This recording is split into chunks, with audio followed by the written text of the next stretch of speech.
Hey, what's up, guys? This is Sheikh Sabir, and welcome to Sheikh Planeter. Right now, আমার সামনে দেখতেছেন CF Moto 300 SR, আর এটা হচ্ছে সাকিব শোকাত ভাইয়ের। সো আজকে এটা নিয়ে কথা হবে। Let's start the blog.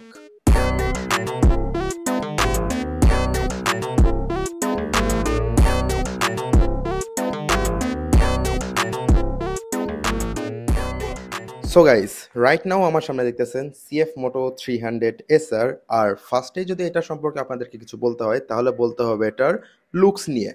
এই বাইকের মাস্কুলার লুকটা আমাকে জাস্ট মুগ্ধ করেছে, এবং যখন এটা আপনারা রাইড করবেন তখন সামনে থেকে দেখতে এইটার লুকস জাস্ট ক্রেজি, এবং সবাই তাকিয়ে থাকতে বাধ্য হবে আপনার বাইকের দিকে। এছাড়াও সিএফ মোটোর আরও একটি স্পোর্টস বাইক আছে, সেটা হচ্ছে CF Moto 250 SR। সেটার লুকও সেম, শুধুমাত্র এখানে ডিআরএল এ কিছু চেঞ্জেস করা আছে। এই বাইকের ইঞ্জিন হিসাবে ইউজ করা হয়েছে 292.4 সিসির সিঙ্গেল সিলিন্ডার লিকুইড কুল 4 স্ট্রোক ইঞ্জিন, যেটি থেকে 28.7 এইচপি ম্যাক্স পাওয়ার এবং 25.3 এনএম ম্যাক্স টর্ক পাওয়ার প্রডিউস করতে পারবে। সো এটি আপনাকে রাইডিংয়ের টাইমে ভালো একটি পাওয়ার আউটপুট দিতে পারবে। আর এটার ব্যাক সাইডে যদি দেখি তাহলে এখানে ইন্ডিকেটর হিসাবে ইউজ করা হয়েছে এলইডি ইন্ডিকেটর, এবং এখানে ব্যাকলাইট হিসাবেও এলইডি ব্যাকলাইট ইউজ করা হয়েছে, যেটা দেখতে খুবই সুন্দর লাগে। এই বাইকের একটি খারাপ দিক আমার কাছে লেগেছে, সেটি হচ্ছে এটার পিলিয়ন সিট নিয়ে। কারণ এটার পিলিয়ন সিটটা একটু ছোট, যে কারণে আপনারা যখন ব্যাগ নিয়ে বাইকটা রাইড করবেন তখন পিছনে যদি কোনো পিলিয়ন থাকে তার বসতে একটু আনকমফোর্টেবল লাগবে, কারণ ব্যাগেই অনেকটা স্পেস খেয়ে দেয়।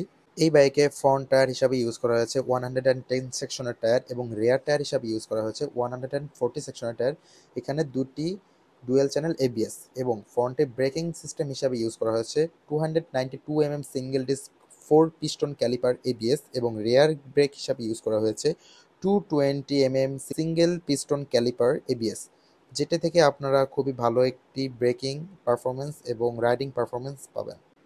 আর এই বাইকের সামনেও ইউজ করা হয়েছে এলইডি ডিআরএল, আর এখানেও দেখছি লেখা আছে সিএফ মোটর ব্র্যান্ডিং দেওয়া। তো এখন আপনাদেরকে একটু সিটের ওপর বসে দেখাই কেমন। তো এই হচ্ছে রাইডিং ভিউ, দেখতে খুবই সুন্দর লাগছে। আর আপনাদেরকে এবার একটু এটার মিটারটাও শো করাই। তো চাবিটা অন করি, অ্যানিমেশনটা শুধু দেখেন জাস্ট, ও জোস। তো এইখানে ইউজ করা হয়েছে টিএফটি ডিসপ্লে, এবং এই মিটারটা আপনার মোবাইল ফোনের সাথেও কানেক্ট করতে পারবেন। সো মোবাইলে incoming call or message everything আপনারা এখানেই দেখতে পারবেন। আর এটা চাবি সম্পর্কে যদি একটু বলি, এখানে এই চাবিটা দেখতে ইন্দোনেশিয়ান R15-এর চাবির মতো লাগে। সো কিটার লুকটাও জোস। তো বাইকটার সিটিং পজিশনটা আমার কাছে খুব ভালো লাগছে, এবং সবথেকে ভালো লেগেছে হচ্ছে এটার স্টার্ট দেওয়ার সিস্টেমটা এবং এটার বাটনসগুলা, কজ এগুলা একটু আনকমন। সাধারণত বাংলাদেশে এইসব বাটনের বাইক দেখা যায় না, এবং কেটিএম এর মতো কাইন্ড অফ ধরতে গেলে। তো যদি এখন এটার এক্সস্ট সম্পর্কে একটু বলি, এটার এক্সস্টের সাউন্ডটা একটু শোনাই তাহলে আপনাদেরকে। স্টার্ট হচ্ছে না। তো স্টার্ট না হওয়ার একটা কারণ হচ্ছে, সেটা হচ্ছে এটার স্ট্যান্ডটা এখন নামানো রয়েছে।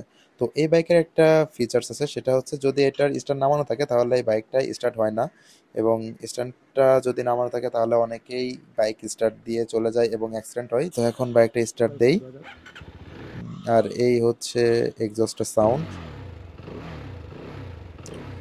সাউন্ডটা আমার কাছে 300cc হিসাবে একটু কম মনে হয়েছে, আর একটু বেশি হলে আরো ভালো হতো।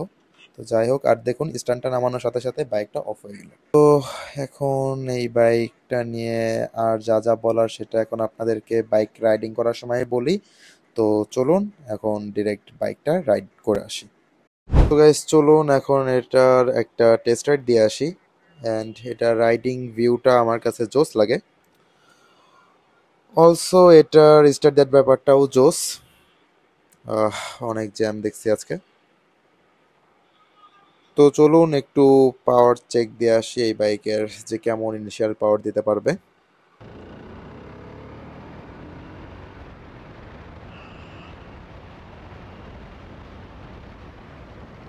এইটার ইনিশিয়াল পাওয়ারটা অনেক, এবং আমার কাছে সেই ভালো লাগছে এটা রাইড করে। অলসো এটার কমফোর্ট কালারটাও অনেক সুন্দর, এটার সিটিং পজিশনটাও আমার কাছে খুব ভালো লেগেছে। কজ এটা আপনারা চাইলে অনেকেই বলতেছেন যে এটা 5 ফুট 5 আর 6 ইঞ্চির সবাই নাকি ইউজ করতে পারবে না, বাট আই হোপ সো না, এটার ভুল। যারা 5 ফুট 5 ইঞ্চি আছে তারাও এটা রাইড করতে পারবে, খুব ভালো মতো না, হয়তো বা একটু প্রবলেম হবে, বাট 5 ফুট 6 আর 7 যারা আছে তাদের এতটা প্রবলেম হবে না। অ্যান্ড এই বাইকের আমার একটা খারাপ দিক লেগেছে, সেটা হচ্ছে এটার গ্রাউন্ড ক্লিয়ারেন্স নিয়ে। কারণ এটার গ্রাউন্ড ক্লিয়ারেন্স হচ্ছে 135 mm হয়তো, যে কারণে হচ্ছে কিছু কিছু বিটে এটা বেঁধে যায় নিচে। আর এছাড়া এই বাইকের ফিউল ট্যাঙ্ক ক্যাপাসিটি হচ্ছে 12 লিটার, যেটা খুবই ভালো। আর অনেকে হয়তো বা আজ দেখছেন গাড়িতে করেটা কি, তো যাই হোক, অনেকে হয়তো বা আজ করবেন যে এটার মাইলেজ কত দিবে। তো এটা আমি সেভাবে রাইড করে দেখি নাই, সো মাইলেজ কোম্পানি ক্লেম করতেছে যে সিটিতে হচ্ছে 30 এবং হাইওয়েতে 35। সো আর শুনো, কজ এটা যেহেতু আমি প্রপারলি এখন পর্যন্ত রাইড করে দেখি নাই, তাই আমি আপনাদেরকে শিওর বলতে পারবো না। আমি 100 উঠাই দেখি যে এটার ইনিশিয়াল পাওয়ারটা কেমন দিবে।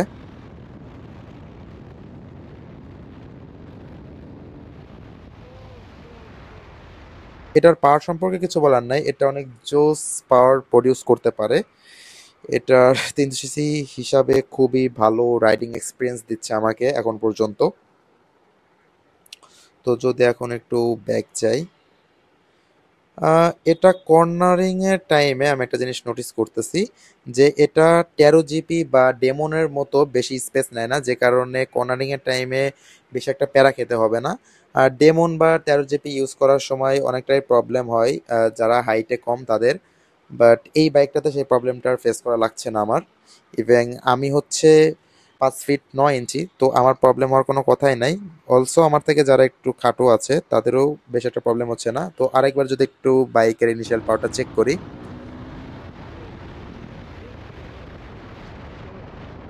বাইকটা রাইড করে আমার কাছে খুবই ভালো লাগছে। আমি আপনাদেরকে বলে বোঝাতে পারবো না যে এটি কতটা ফ্লেক্সিবল ভাবে আমি রাইড করতে পারছি। এবং এটার ব্রেকিং সিস্টেমটাও আমার কাছে খুবই ভালো লাগছে, কারণ যেহেতু এখানে dual channel ABS braking system use করা হয়েছে, তো আমি যখন ব্রেক ধরছি আমি একটা আলাদা রকমের কনফিডেন্স পাচ্ছি এবং আমার বেশি একটা প্রবলেম হচ্ছে না ব্রেকিং সিস্টেমটা নিয়ে। আর বাইক সম্পর্কে তেমন কিছু বলার নেই, এই বাইকটা আমার কাছে ওভারঅল খুবই ভালো লাগে। আর পিলিয়ন সিট নিয়ে যদি বলি, হ্যাঁ, এটা রাইডিং এর টাইমে আপনাদেরকে একটু কষ্ট দিবে, কারণ যদি আপনাদের কাঁধে কোনো ব্যাগ থাকে তাহলে পিলিয়নের জন্য এটা একটু হ্যাসেলফুল হয়ে যাবে, কজ পিলিয়ন সিটটা একটু ছোট, যেটা আমি আপনাদেরকে ভিডিওর ফার্স্টের দিকেই বলেছি। তো এই হচ্ছে বাইক সম্পর্কে টোটাল সব কথা, এবং বাংলাদেশে এই বাইকটা 4,58,000 টাকায় বেস্ট একটা প্রাইসে বাইকটা দিচ্ছে। সো আজকের মতো এ পর্যন্তই, আল্লাহ হাফেজ।